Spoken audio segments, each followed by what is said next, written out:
اعوذ باللہ من الشیطان الرجیم، بسم اللہ الرحمن الرحیم۔ یہ نقش ہے جی سورۃ اخلاص کا برائے حب کے لیے۔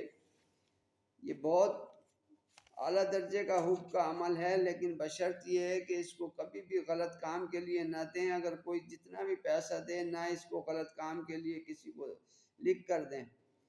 اس کے آپ عامل بن سکتے ہیں۔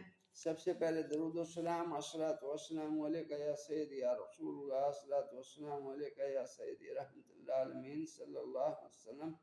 بسم اللہ الرحمن الرحیم۔ یہ سورت قل هو اللہ احد محبت کے لیے اکثیر کا حکم رکھتی ہے، مگر اس نقش کی زکوٰۃ ضرور ادا کرنی چاہیے۔ طریقہ زکوٰۃ کا یہ ہے کہ سورۃ اخلاص 3125 مرتبہ ہر روز عروج ماہ میں بروز جمعرات شروع کر کے بعد نماز عشاء پڑھا کرے، اور صبح کی نماز کے بعد 41 عدد نقش سورۃ اخلاص لکھ کر آٹے میں گولیاں بنا کر دریا میں ڈال دیا کرے۔ اگر دریا نزدیک نہ ہو تو تالاب وغیرہ جس میں مچھلیاں ہوں ڈال دیا کرے۔ بعد 41 یوم کے عامل ہو جائیں گے۔ پھر جب ضرورت ہو اس ایک نقش لکھ کر اس کے نیچے طالب و مطلوب کا نام لکھ کر پھلدار درخت مثلا انار وغیرہ ساتھ لٹکا دے۔ جیسے جیسے ہوا لگے گی مطلوب بے قرار ہو کر حاضر ہوگا۔ نہایت ہی پرتاثیر نقش ہے اور کبھی خطا نہیں کرتا۔ بعدہ 4 نقش روزانہ لکھا کرے اور سورۃ اخلاص بطور وظیفہ 101 مرتبہ روزانہ پڑھتا رہے تاکہ عمل قابو میں رہے گا۔ جب نقش کچھ جمع ہو جایا کریں تو دریا وغیرہ میں ڈال دیا کریں یا کسی بیمار کو دے دیا کریں۔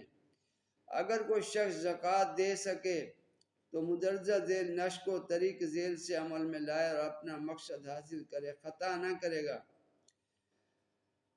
ہر روز بھیم سینی کافور سے ایک نقش لکھ کر فتیلہ بنا لیا اور پاکیزہ روئی میں لپیٹ کر تسلیق زہرہ و مشتری میں 7 زہرہ میں چمیلی کا تیل ڈال کر جلائے۔